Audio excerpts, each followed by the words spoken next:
Hey socialites, welcome back to my channel, and if you're new here, my name is Ariel. I create beauty and fashion reviews as well as lifestyle vlogs. So today is another foundation review, and this is a review of the Giorgio Armani. This is the Power Fabric Plus Weightless Matte Foundation. So they have a matte foundation. I do own the Luminous Silk Foundation. So I was excited to pick this one up and check it out. I don't know how I didn't know about this foundation. But let me tell you a little bit about the claims of this foundation. It's a medium to full coverage foundation with a natural matte finish that lasts up to 24 hours, a lightweight, non-drying formula, and it has an SPF of 25 in it. One of the key ingredients in this foundation is cyclohexasilicone. Try saying that 3 times fast. And this is a type of silicone that helps hair and skin products to dry quickly and spread easily. Another key ingredient in this foundation is dimethicone.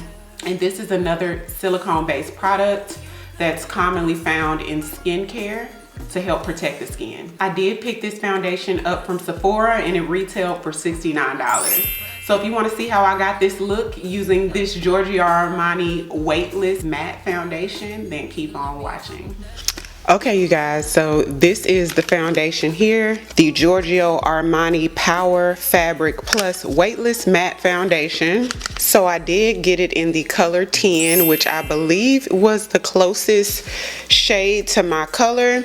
It looks darker in the packaging than what it actually looks on, I do believe. So the packaging is pretty modern. It's in another one of those frosted glass packaging, pretty heavy, just very luxe. It has the sort of the shiny black writing on there with the plastic top. It is sort of luxurious, nothing cheap about it at all. So has a pump on it. We absolutely love a pump. At this point, I think all foundations do come in a pump. The website does not tell you how much of the product to use. So we're gonna start off with, that's one pump. Well, that was about half a pump because the second pump is bigger. So we're gonna work with 1.5 pumps. So this is color 10.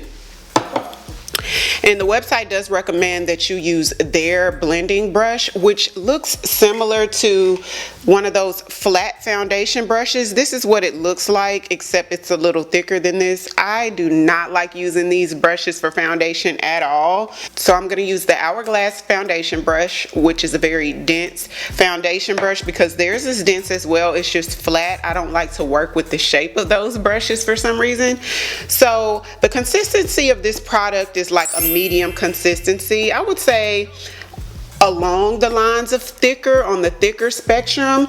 It's not super thick to where it doesn't move, but it doesn't run at all. So it's medium to thickish consistency. So I'm going to distribute it in the areas that I need the most coverage first and then work my way from there. Their website recommends that you start in the inner part of your face, which a lot of foundations recommend that you put on foundation that way and work your way outward. But I like to give the coverage where I need it and then apply a little bit of foundation everywhere else. Giving me some promise that you won't let me fall. Holding me tight, loving me right, giving me life all like you could be.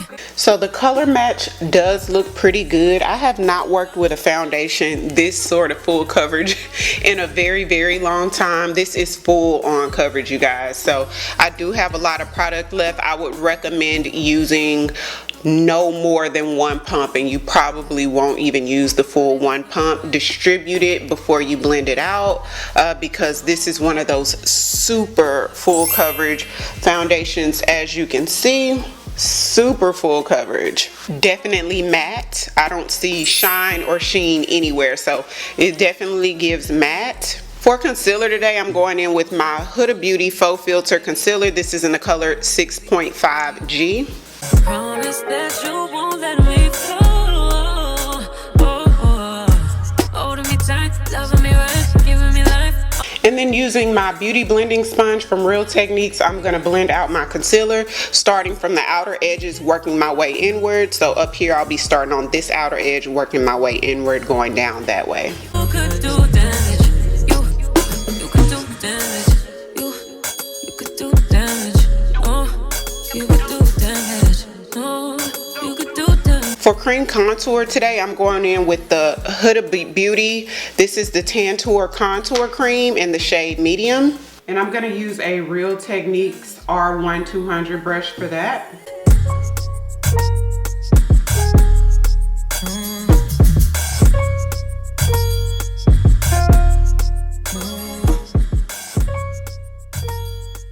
To further blend in between the highlight and the contour, I'm gonna take just a tiny bit of the foundation that's left on the back of my hand, put a couple dots right in that transition,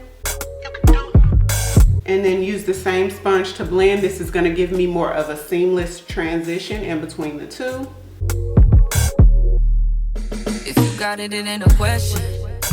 Oh, it ain't no one for guessing. For powder today, I'm going in with the Mercier Translucent Loose Powder.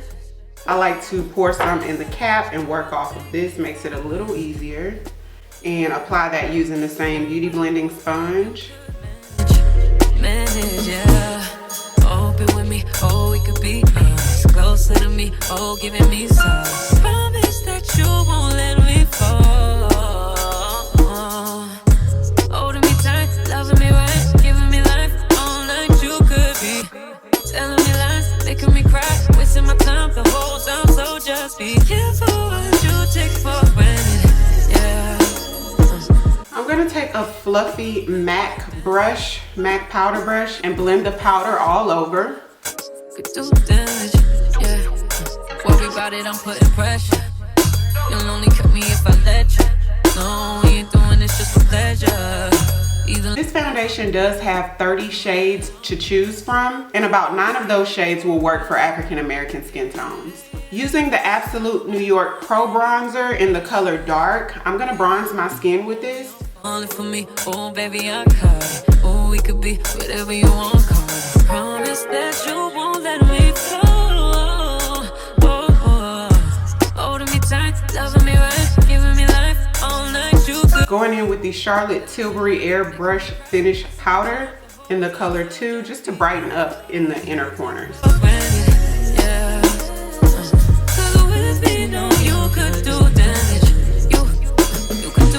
For blush today, I'm going to use a Milani blush. This is in the color Dolce Pink. It's one of their baked blushes.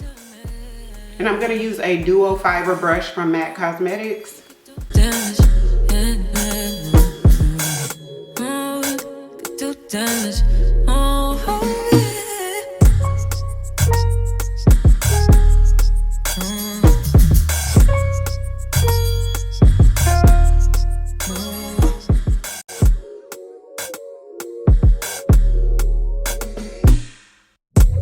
Because this is about the foundation, I'm gonna finish the rest of my face and come back and show you guys the final look. Okay, socialites, so for the lip, I used the Makeup Forever brown lip liner in the color Limitless Brown.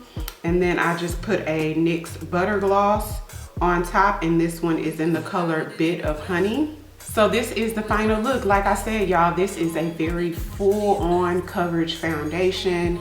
I didn't put a whole lot, but the claims of this foundation is that it is a medium to full coverage foundation. It is definitely more so along the lines of full coverage for sure, so you gotta be very careful. A little bit will go a very long way. So I think color number 10 works pretty good for me. I didn't use anything to prep the skin as far as primers, because on my foundation reviews, I don't like to use skincare. That way by the end of the night, I can sort of better recommend which skincare will work best for you. So with that being said, it is 10:55 a.m. I'm gonna wear this foundation for the remainder of the day, and I'll come right back and show you guys my final thoughts.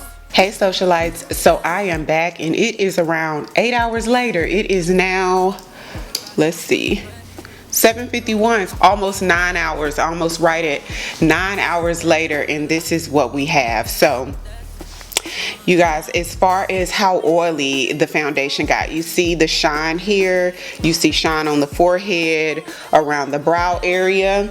So I did get sort of oily, not super oily, but I did get sort of oily. So I definitely would use an oil controlling primer with this foundation. One of my favorite primers for shine is the Fenty True Matte Pro Filter Primer. This one is really good for oily skin, and it just helps it helps eliminate that shine for a bit longer, and it helps reduce the appearance of fine lines and pores, which brings me to the next thing. I do see visible pores right in the cheek area.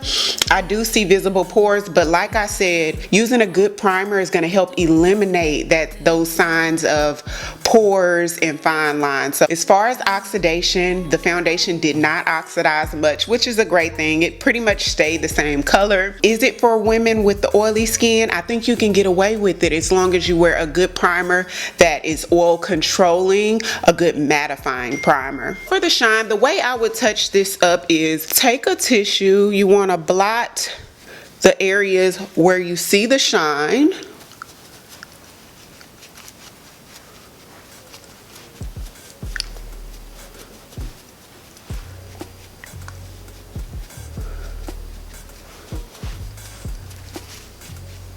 And then I take that same Laura Mercier loose powder that I used to set the primer initially, and I would lightly dust it on. When you touch up your makeup, you don't ever want to like cake the powder on, but you just want to just kind of lightly dust it because you don't want it to be cakey. Especially in this area, I really had shine like between the brows and along the brow area. And yeah, I'm good to go. Being that the foundation didn't break up, I would not be surprised if you got that close to 24 hours of wear, because the claims is that you get 24 hours of long wear. But as you can see, once you touch it up, I feel like I'll be good to go for at least another 5 to 6 hours. If you've tried this foundation before, comment down below and let me know what you think. If this is your first time here, don't forget to hit that subscribe button. Thank you so much for watching, and I'll see y'all next time. 'Cause I've been where you are. You're too scared to show me love. 'Cause too afraid